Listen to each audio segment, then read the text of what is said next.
Art with Donald Kent.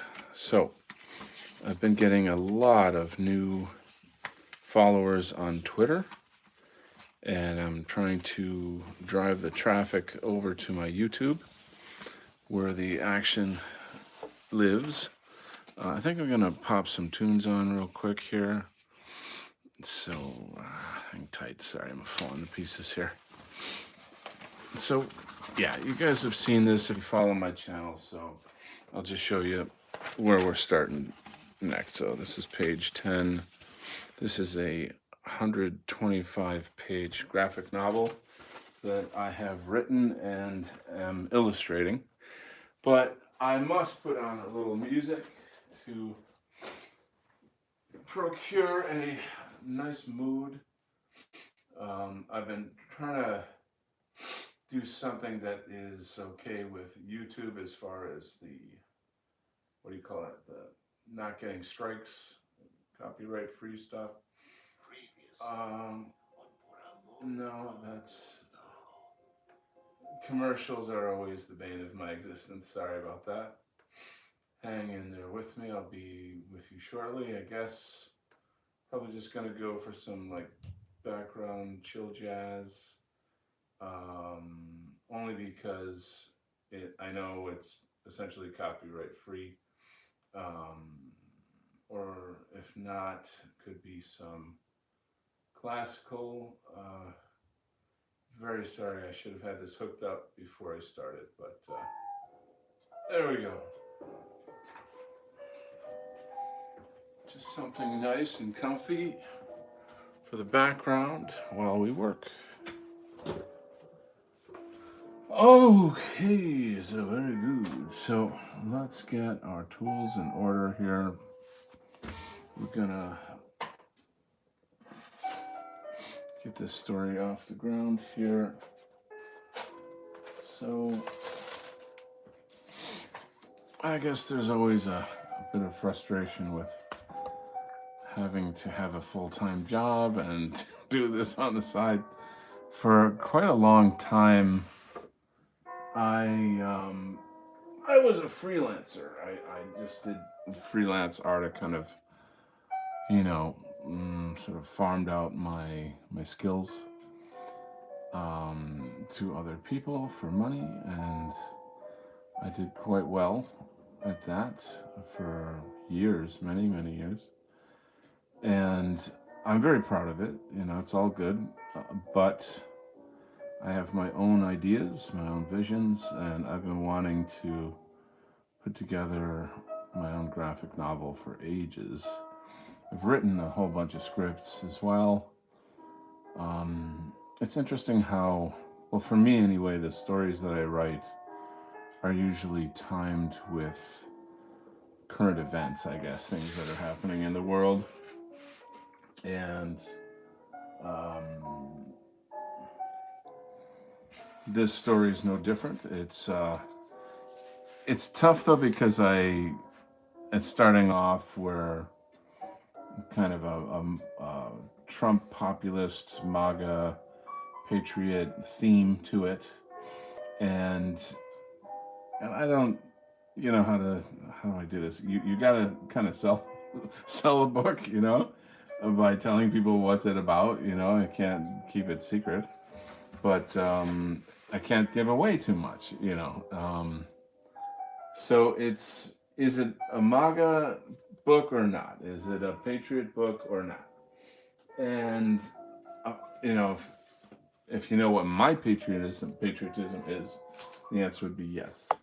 My patriotism is much more intense than kind of what is normal or allowed or common or something of that nature. But I have to say, America has changed so much that I don't even know if America really exists anymore. And I'm not going to get too nihilistic about it. Did America ever exist? Blah, blah, blah. I'm not going to go down that road.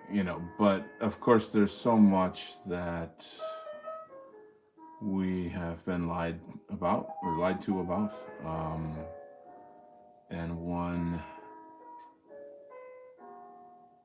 I don't know, one struggles with these things and then trying to find, well, what is America? What is American? You know, what is the truth to all of this? And it's a big topic that I don't feel like I need to go into because I think most people in the channel are pretty savvy and have some knowledge of history, da da da. But I guess the question is really more for the future. You know, what will America be? Um, there's no going back. That hurts to say, you know, because I'm a very nostalgic guy, and I'm, you know, not really ashamed of it, but like I don't live in the past, but a lot of the things that I do to entertain myself, etc., including comics, is a kind of living in the past for me and living in my past, you know, per se. Um, there's been just so much brutal change to the culture, very, very unnaturally. You know, we all know the sources of these changes and how evil they are and unwanted they are. But there's still changes, you know, and I mean, you could even talk about the effect of, say, COVID and how the changes that has brought, you know, even physically, right, you know, on people. But I don't know. This is a little on the dark side here. I didn't want to start the shift off on like these kind of negative notes or whatever. I'm happy to be here. I've got two friends have joined me and say hi in the chat so I know who you are. Like I said, I'm trying to bring in more of my Twitter folks, Twitter fans, followers. I don't know if fan is the word, but yes. So, nostalgia. Yeah, this has been kind of a topic that people in our sphere have talked about, and there's the old, you know, like, don't live in the past, and da da da da. And yeah, I mean, I think that reasonably you can, you know, live in the past in the sense that, you know, it's you know, you're not sort of in a full on escapism of some kind, you know. But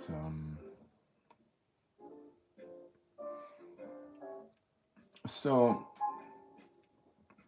I got into comics very young. Where I grew up, there was a store right up the street, very easy for a kid to ride his bike to. And I would, you know, it was just kind of like a convenience store, candy store kind of thing.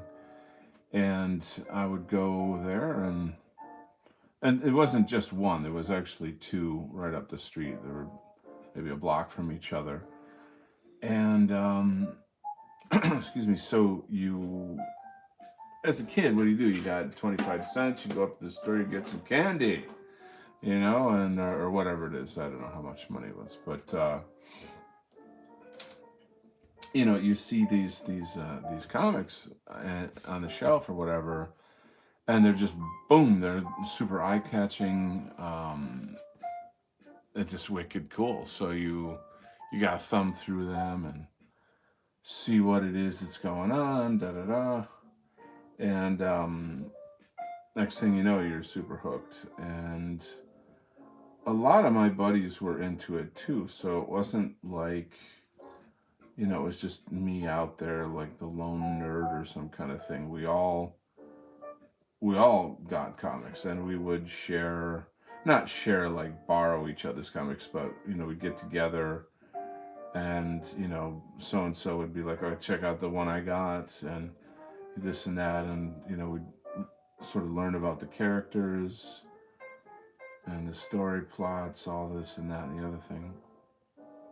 So it was neat to have that experience together, you know. Um, and then you got your favorites and this and that. But so, yeah, I think as a child, you have a very open mind, and you, I guess, you maybe believe things very easily. And it was fun to believe in the fantasy of comics. You know, as a little kid, I thought Spider-Man lived in New York City. You know, like I was like, wow, you know, when I'm an adult one day, I'll have to go to New York City and maybe I'll see Spider-Man. You know, so that's sort of a neat kind of thing. It's sort of like, I guess, Santa Claus or something of that nature, where you know, you believe in this sort of fantasy. You know. Anyway, but it's also, you have to try to see it from the point of view of like a young artist. Whoa, you know. So that was very compelling.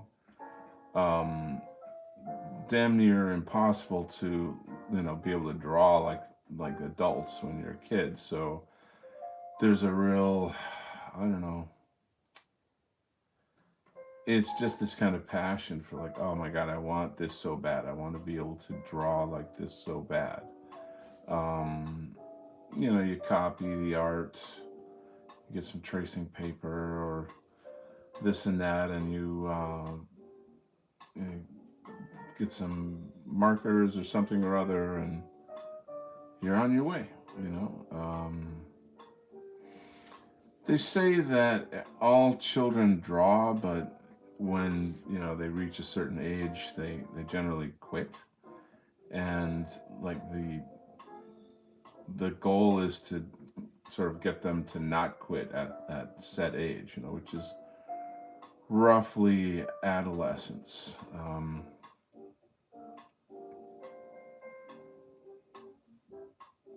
And for me, adolescence was an even more creatively stimulated time as well. Let's take a peek here, see who I've got. We've got Flash is here. Chatelet, my friend from France. We got Verdebuck. Evening. Good to have you here. So we're just cruising along in the usual manner here. Um, just chatting up my memories from childhood and having some fun with it. Yeah, I don't like. I never thought of comics as sort of like a dweeby thing or a nerdy thing. They're just always cool, you know. They were cool among my friends, and they were cool with me. And now, granted, you do, you know, get older, and your interests change. When I was, I don't know, a teenager, it occurred to me like, you know what, I don't know if I'm ever gonna get a girlfriend with this. You know, I want to, but I will with my guitar. Just think about how the girls will all fall in love with me if I play guitar. Boy, oh boy, I'm gonna have girls galore. Let me tell you. Well, then, so you trade in one illusion for another, maybe. I don't. I mean, I never thought I'd get girls from comics, but um, it's just that age, you know, where you're like, time to put childish things behind me, man. You know? And in the end, it's just like, you know, live a full life. You know, enjoy yourself. Make good art. Make people happy. Leave something to remember you by. Leave a legacy. You know. So I'm going to talk a little bit more about this and how it plugs into the dissident right, because I think a lot of people have a lot of questions like, what's the goal here? Um, so the goal here is to show the transformation of a sort of a normie patriotic superhero character into more of a a hard far right patriot, and that's kind of giving it away essentially. How does that happen? How could that happen? Well, we all know how that could happen. Um,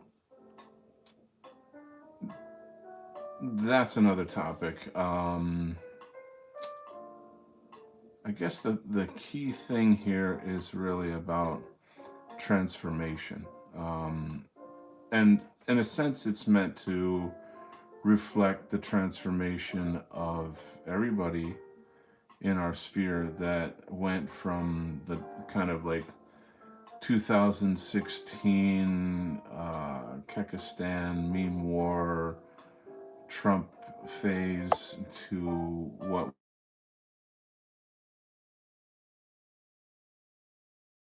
And we're back.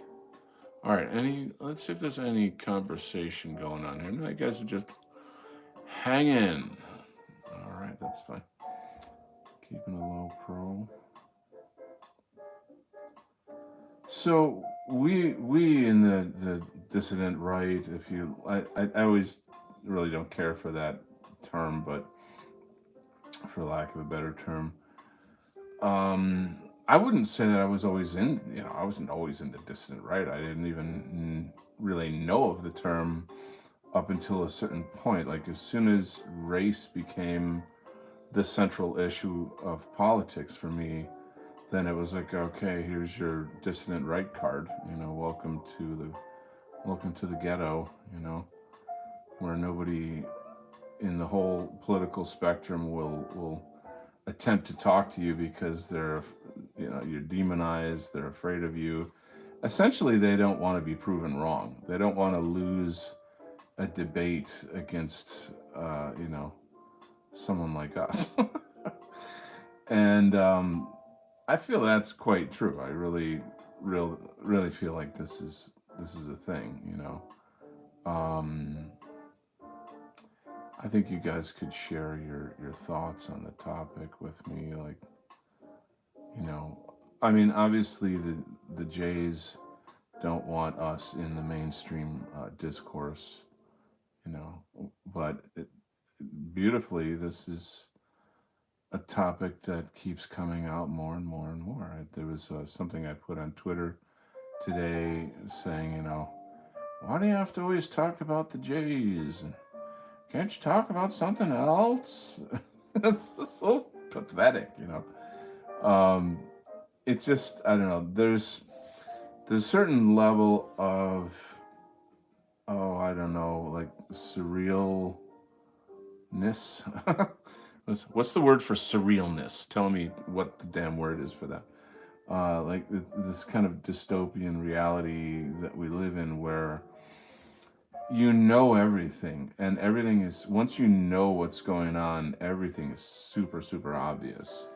All the mind games, all the Netflix shows, all the TV commercials, all the XYZ PDQ, everything. So, and it's maddening because you want to share it with people, and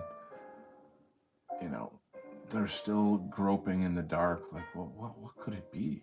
What's da da da da. So I don't know. I get really really tired of that. The whole like it's so tiresome meme. That's me. Like I'm very very fucking tired of that. Um, that's that. Let's see what we got here.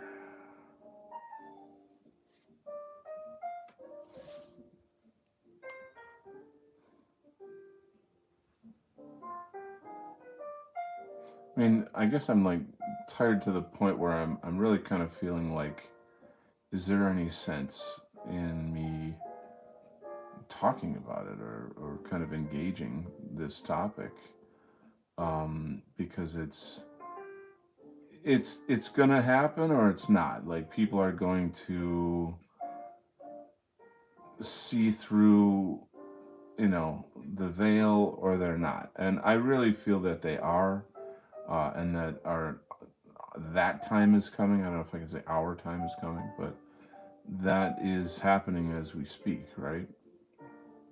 Um, Hmm. So there's almost a sense of like, just let it take its course, let it happen. Because I feel like my audience are just people that already know, and I'm not sort of in the business anymore of like trying to, well, that's not entirely true. I still am kind of red pilling some people somewhere, wherever I can find an opportunity, I will do that. But I guess I sort of feel like we've hit a spot that it's coming anyway, and I don't know that it can be avoided anymore.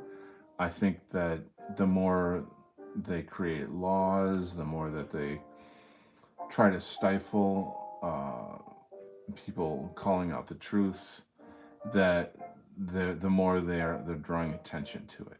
You see my point? It's like the horse is out of the barn. People know, the goyim know. Um, you can disagree with me on that. I don't have a monopoly on the truth here. Um,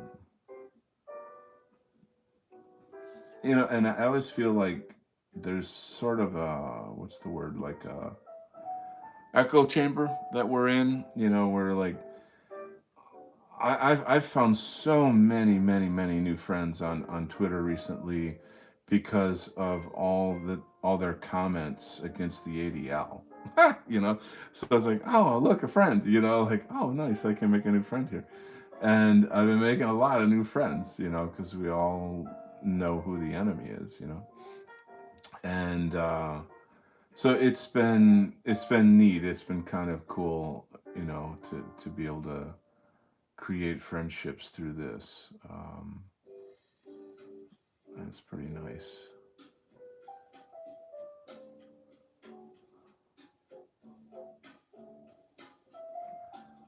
But then, what happens is that in your feed, all you get are like, news about stuff that we already know. You know what I mean? Like, it's not kind of objective the way that news sort of should be in a way. Does that make sense? Yeah.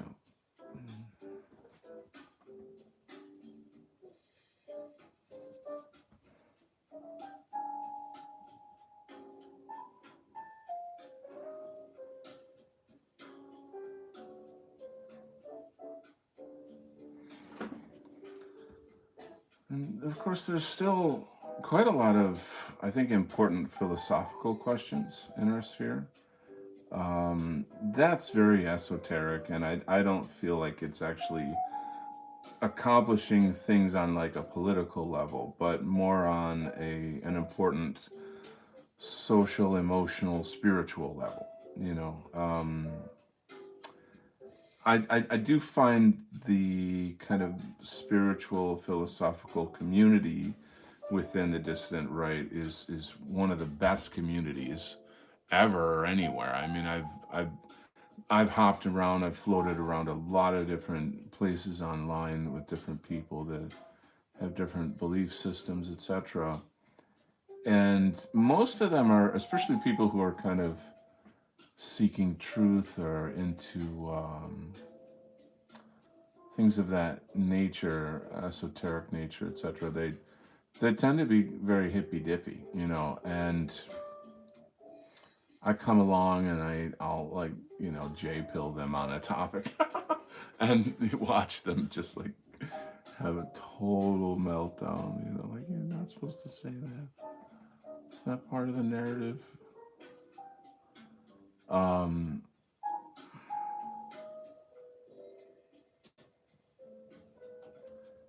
but yeah, and so I think the main thing is just that we need to learn how to talk to each other like respectfully.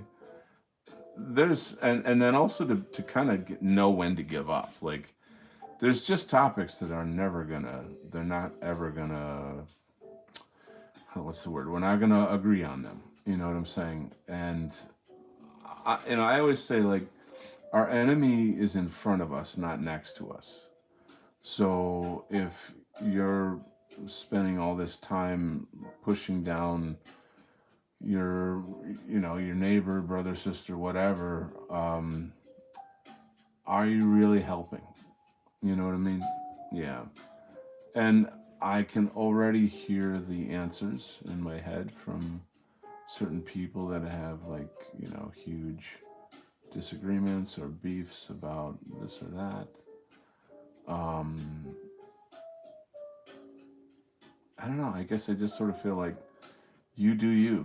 Go on and do your own thing. Like, in the marketplace of ideas, if your idea is better, then let it roll. Let it rip. Just like put it out there and be done with it. You know what I'm saying? Like, you don't have to blah blah blah blah.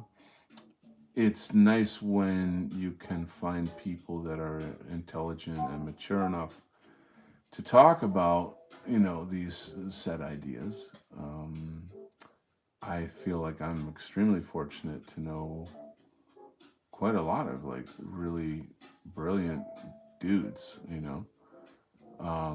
a few dudettes who are quite bright on a lot of these topics. I don't know.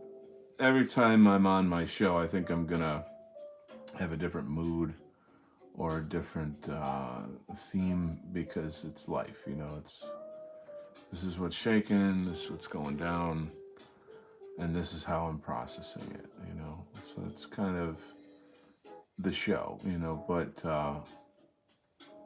I love talking to people. I love hearing your ideas and rapping on new concepts. So I will take a look at the chats and see what's shaking.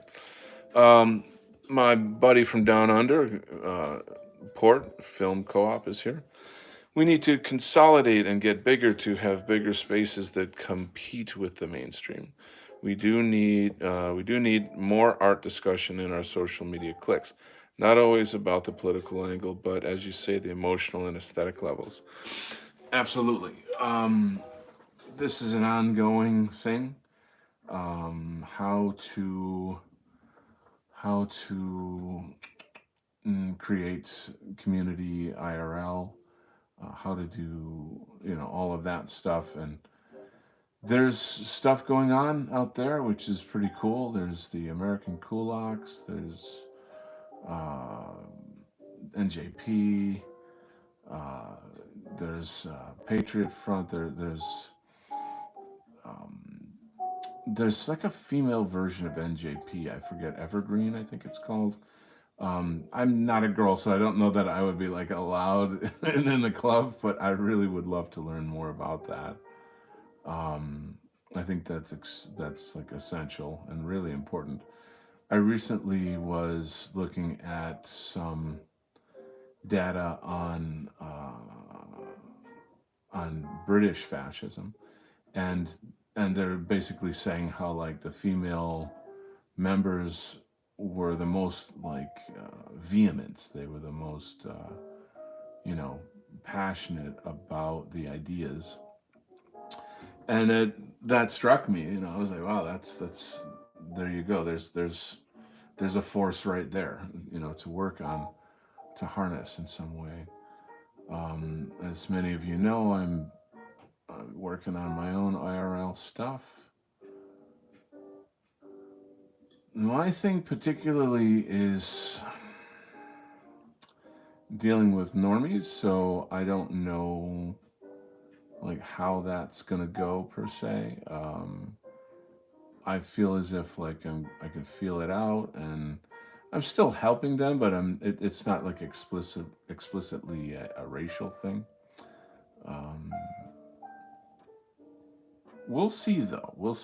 I feel as if that is, remains to be seen. I'll be working on that and see how that goes. So we'll see.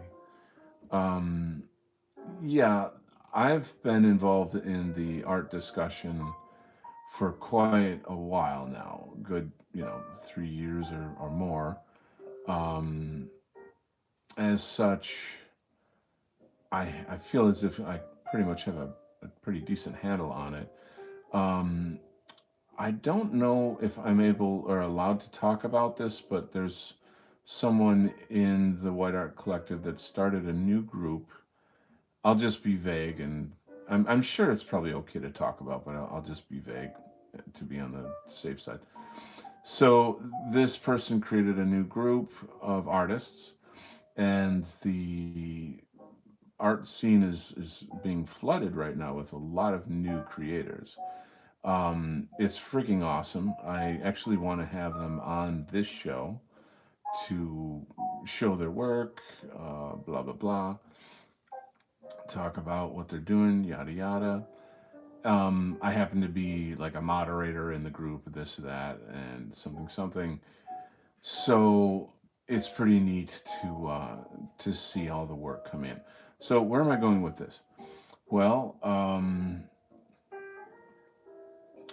I have a a personal belief on the arts in our sphere, and I believe that if you're gonna mm, call it like white positive art, then it has to be explicitly about white people and our struggles.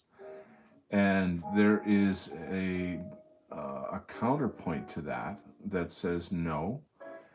If it's white positive, it should be helping whites to reconnect with their culture, history, etc. And you know, and then I thought to myself, well, that seems agreeable. And then it occurred to me that, well, then what you're talking about is folk art. And folk art is beautiful and it's great and it's important for white identity. But is it white identity art? You get my point. So,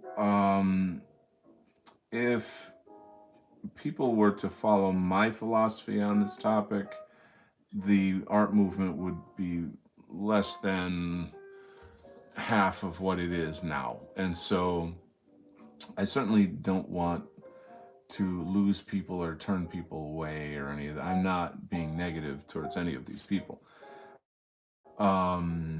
It's just my aesthetic, philosophical take on the topic. And I do feel that it's worth a debate. So we got 6 people here, and let's take a look at the chat. Thank you so much for joining us. Nullis is here, my dear friend. Thanks for tuning in, bro. Port says again, I think that if a few people can afford to volunteer, we need to flat out start our own mini universities and art schools. Yes, they won't be accredited, but a piece of paper means nothing. Da da da. I don't disagree with that. I think it's all part of everything that we need to do. I would say maybe we should re-infiltrate our own institutions and kick out the Marxists. We got Nullis is saying hello.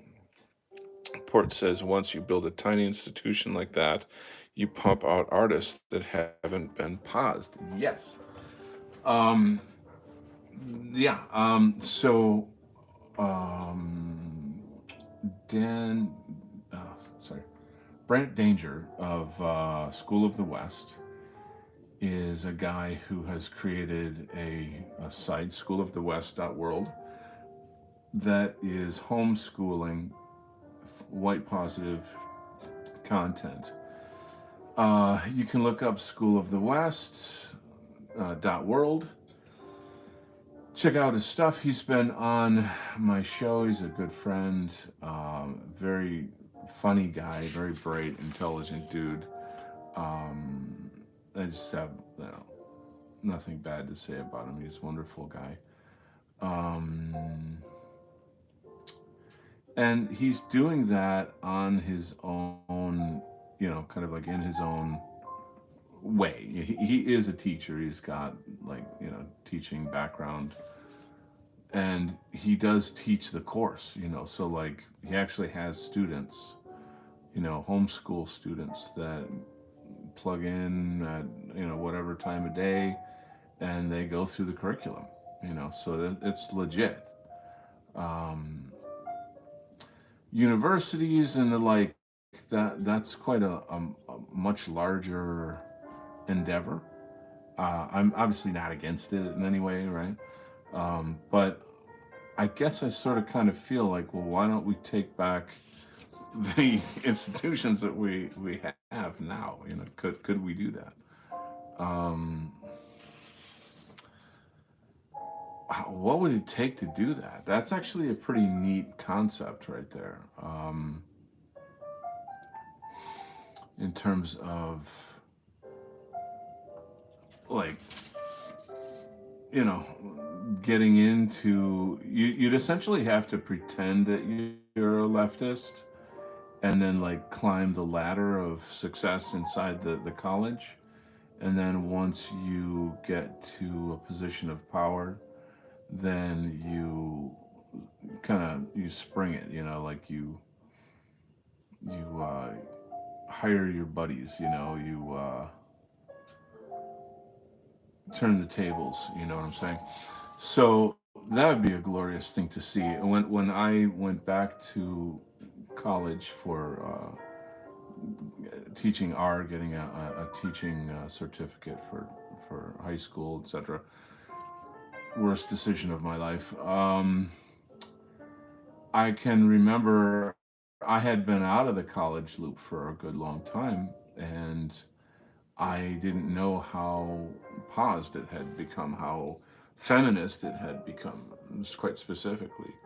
And I, clearly remember sitting in class, and the head of the art education department makes an announcement to the girls in the course. If you want to learn the waves of feminism to usurp the power, then see me in my office on my office hours or whatever it is. And I all of the young 20 something hotties in that course, they just kind of looked at each other like, what the fuck is she talking about? Like they didn't even know. I mean, everybody knows what feminism is, but you could sense that they were like, this is weird. Like, for starters, they didn't like the lady, and they didn't want to like spend time with her in her office on like office hours. There might have been something more to that, but I'm not gonna make assumptions. It's just sort of a creepy lady. Um, but yeah, they have full on infiltrated. They've intentionally infiltrated. So either make a new institution, or go take it back. That's essentially, I think, the choices that we have here. You know. So, Port, what have you been doing? Are you still doing any kind of media in Australia? Any kind of film or um, news related stuff? Mr. Nullis, my good friend, I believe he is bringing back his show, poetry show, which would be really, really great. That we had a long time of like doing very, very good shows together. And Conversations with the Wind has been on White People's, White Art Collective for quite a while. I'm kind of hoping that his shows won't be as long as they usually are. Maybe that's a New Year's resolution or something. But still high value stuff, like very, very good value for our community.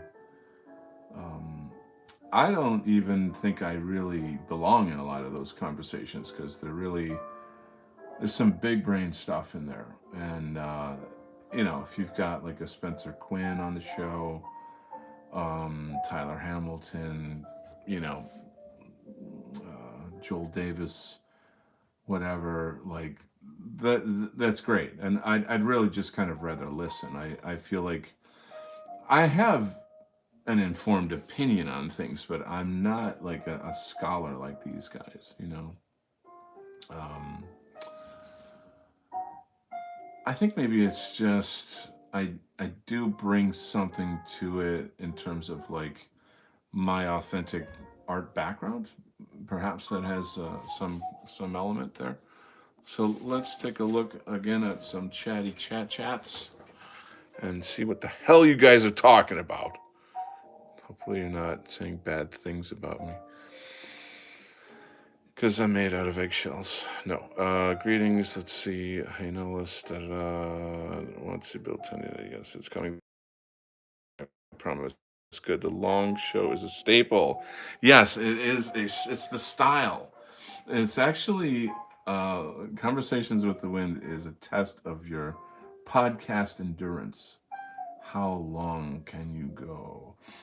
I think one of your shows was like 4 hours long. That I think was the max. You, I don't know if anybody in the distant right would challenge you to beat that record because that is a hell of a record, bro. Now these aren't conversations that are like boring or something. I mean, that's 4 hours of like pretty intense, amazing stuff. Um, but like sometimes you get callers that are maybe in a different time zone, and and you're either exhausted out of your mind or and you're trying to like really keep up with the show and contribute to the show because it's not just you're not just like I don't know you want to you're trying to tune in to see if there's any insights like what I would call gold, like oh there's the gold of the show, like what was the thing that we figured out that we didn't know before this show, how did we grow or change from this discussion, and then that would be the gold that you get. And so each show is kind of like digging for gold. When I say each show, I mean any show that I am part of. It's not just conversation, but I also include real poetry and music. Yeah, his shows are nicely produced. I think, yeah, the 4 hour show. Let's see, Epic Return, indeed. The 4 hour show, that's like a name of, I don't know, that's like something that will live in infamy. The 4 hour show.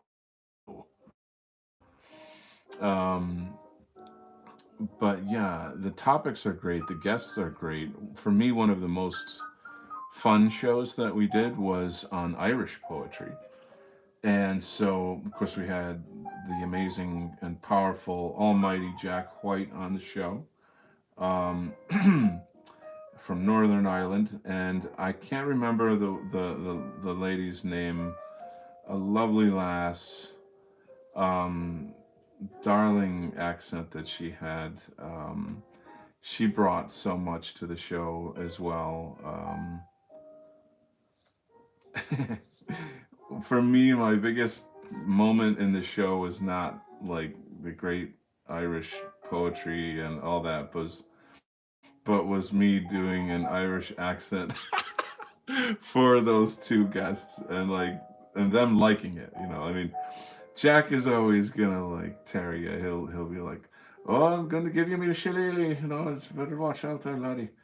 But it was just a blast. It was so cool, and I have to be honest. There's also a sense of, for me, of course, like kind of getting in touch with some of my Irish heritage there. I think that Europeans don't really understand how Americans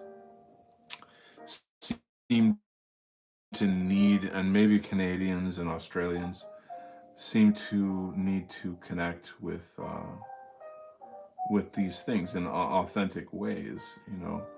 Um, so it was very very cool. Enjoyed that a lot. And, we'll do different themes, but yeah, they're really good shows. It's a poetry cast, so you have to have a sense of like knowing what you're getting into. You're going to be getting into some nice cultural and historic content. Um, Nullis has a very, very professional way about him. I have told him many times that he should have been a college professor. He just has a wonderful voice and cadence. Um, Highly listenable.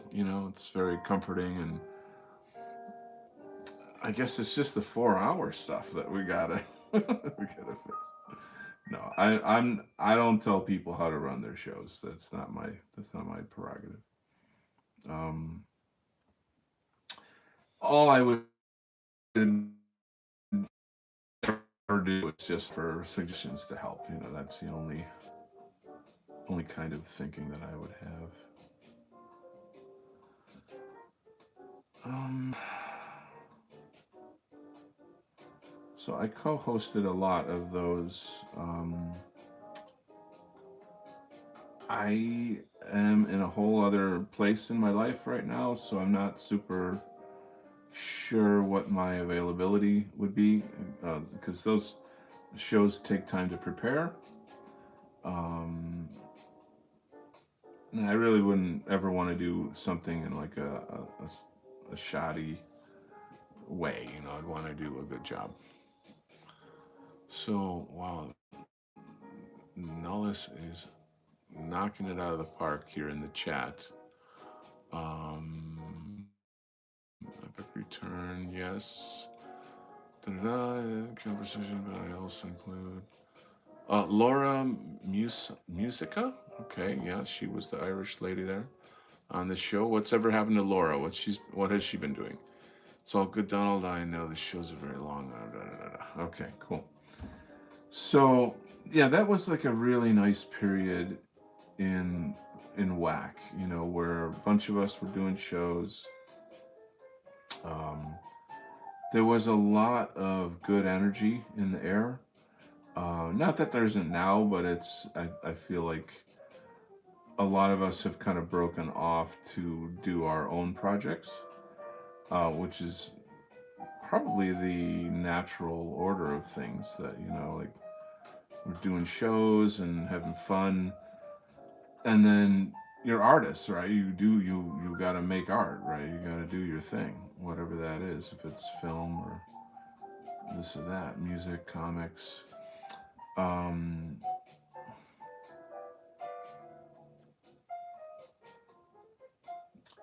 so yeah, there's some pretty awesome content in the making around our sphere. Plus, like I said, all these new guys coming in. Um, I did tell them that I want to have them on my show. I haven't really made the proper effort yet, though, to make that happen. So I'll have to get on that when I can.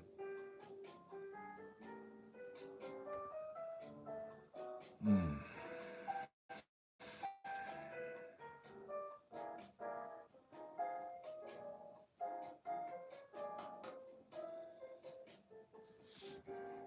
Okay. Yeah, we had karaoke. Um, there was the regular, like, well, there was like a few shows a week in the White Art Collective. I can't quite remember all of them, but there were a lot of music shows. That was the primary thing. And then it was just really, really exciting to be like, oh, I got a new song. I can't wait to debut it on White Art Collective. For people to check out your stuff. That was always like just so exciting. Um,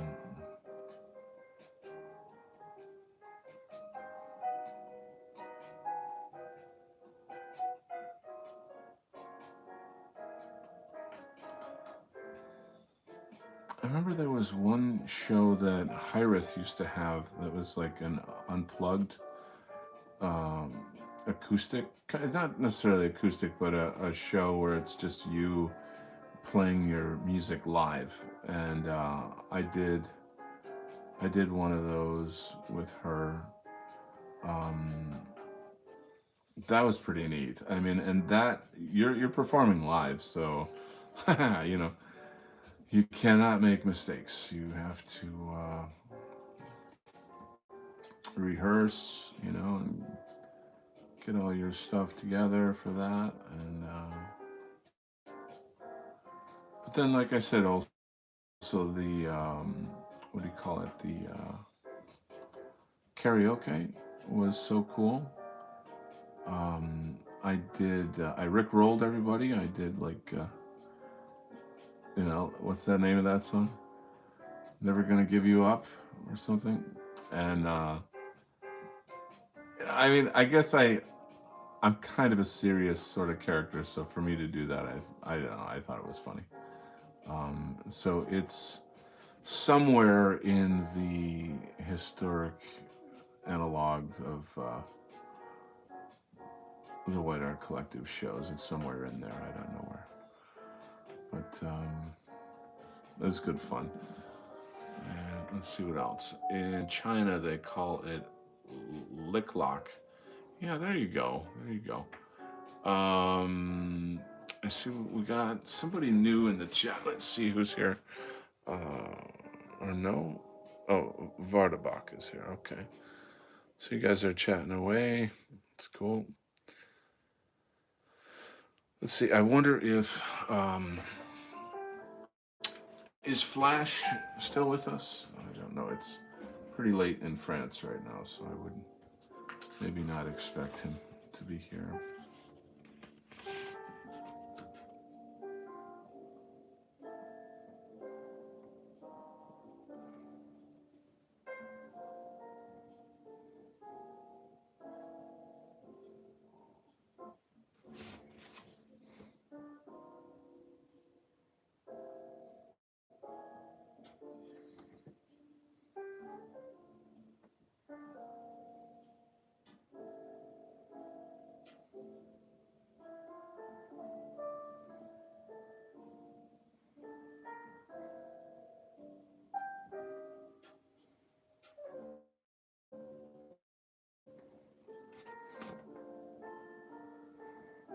One of the hardest things to do in comics is to draw the same face over and over from different angles. And it's just the nature of it. You have to be able to do that,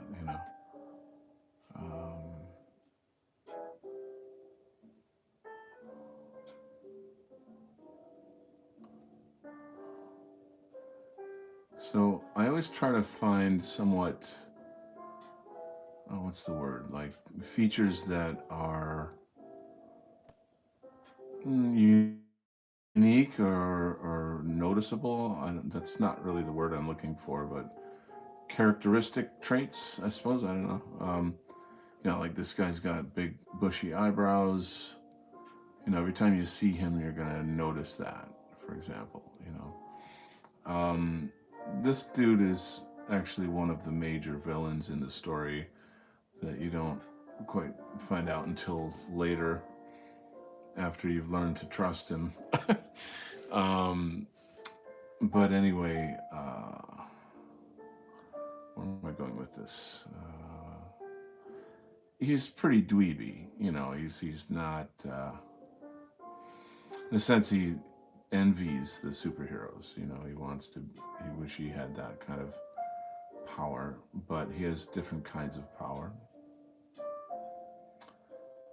Power over the media, power over people's sort of patriotic and nationalist views through the media.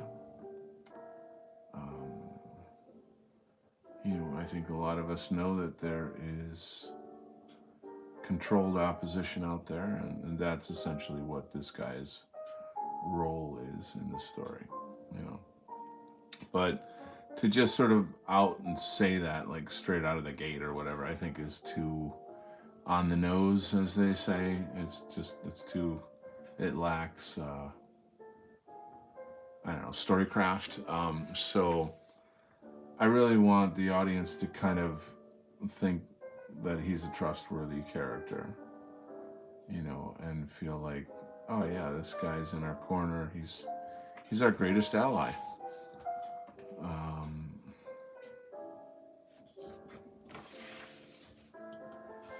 And there's some pretty bad things that happen later in the story. I can't say. I would say the story starts off very hoo ha, like, just hooray for freedom and democracy and the American way and all this kind of stuff. And then gradually descends and descends and descends. Um, it gets bad. It gets really bad. But I mean, we're already living in that, so that's nothing like really new here. Um, let's see what you guys are. Oh, it looks like Vertibach is going to bed. He's probably in Europe somewhere. Number of great shows. We had to bring a few of them back. I'm gonna have to hit that. Oh, and Nullis has to go too. All right. Well, hey, man, I understand. It is actually a little on the latish side over here on the East Coast. On what is today? Monday. Is today Monday? I think it is. Isn't that weird when you don't know what day it is? Probably not a good thing. I took some days off, and then when you do that in a row, then they mush together. You know what I'm saying? So yeah, I had some holiday days off. Gave myself a little treat there. All right, well, what's going on here? So this guy has this kind of electric shield devicey thing. That's the actual scientific title of it. No, I think that we've seen these kinds of things in, say, the Marvel movies. Doctor Strange and his buddy, they have a little whoop-de-doo circly thing that they pull out of nowhere, when they're getting ready to fight.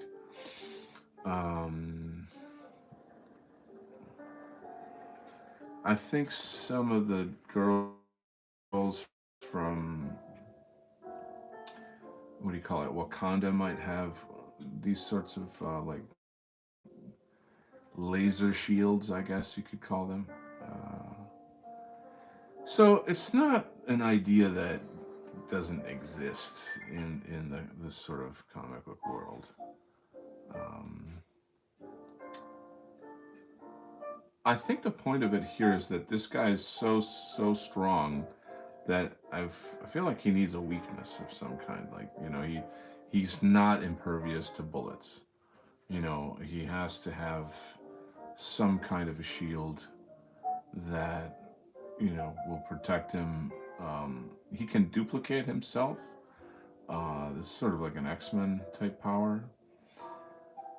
If his duplicates get shot, they just like dissolve or kind of evaporate. They just sort of disappear. They don't. That's it. Like, he doesn't die, but they kind of pass away. And that, of course, is good cover for him. Like a kind of a battle scene setup. But yeah, so I just thought this electric laser shield would be a cool visual. Also, like, once the colorist gets on this, he'll do something fancy with it and make it look nice. So that'll be cool.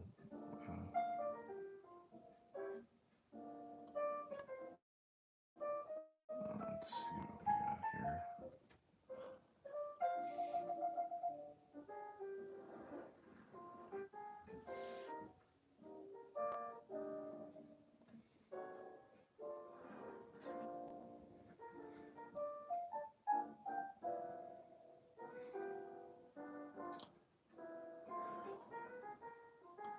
So jazz music. Should I find something else? It's either classical or jazz, because I've got to do something like what's it called? Copyright free. You know what I mean? unfortunately, that's the world we're living in. I get little notices from YouTube, but they're always like, oh, you were listening to this music, but it's not a strike. I'm like, well, what is it then? Hey, look who's here, Ulfric. Find some crazy tavern music. There you go. Get them big beer steins out and hooting and hollering. You know what? That's actually not a bad idea. I think you're right, aren't you? That like should be some like sort of copyright free. I don't know, folk music from like Irish taverns or English taverns or something that I could possibly use. It's not a bad idea. See, that's why I pay Ulfric the big bucks. Help me out with these shows. And yeah, I know you guys dig watching me do my art, and I really, really, really appreciate that. But I also feel like, if there's something else that, like a certain discussion you want to have, or something to jazz up the program, feel free to let me know. Now, I could be essentially doing this on my own without putting on YouTube. I guess it's community building. It's hanging out, catching up. People tell me like, I miss these streams. There used to be a lot more of this kind of cozy streaming online, and then it seems like everything is turned into